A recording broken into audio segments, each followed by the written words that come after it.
آپ نے درجنوں لوگوں کا دل توڑا ہے اور آپ کا خیال ہے میں کثرت سے درود شریف پڑھوں گا تو معاف ہو جائے گا۔ کثرت سے درود پاک پڑھنے کا ثواب تو ملے گا، طبیعت میں مٹھاس بھی آئے گی، حضور راضی بھی ہوں گے، پر وہ جو اس کا دل توڑا ہے اسے معافی بہرحال مانگنی پڑے گی، اس کی دل جوئی بہرحال کرنی پڑے گی۔ میرے عزیز،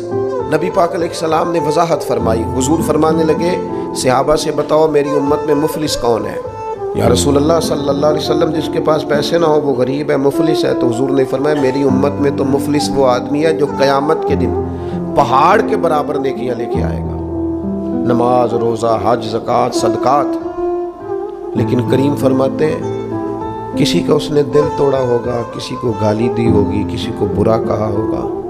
نتیجہ یہ نکلے گا کہ اللہ تعالیٰ وہ ساری نیکیاں ان لوگوں کو دے دے گا جن کو تکلیفیں دیتا رہا، پھر بھی اس کے ذمے حقوق بچیں گے تو اب جن کو تکلیف دی تھی ان کی گناہ اس کے ذمے ڈال کے پہاڑ کے برابر نیکیاں لے کے آنے والا آدمی بھی دوزخ میں چلا جائے گا۔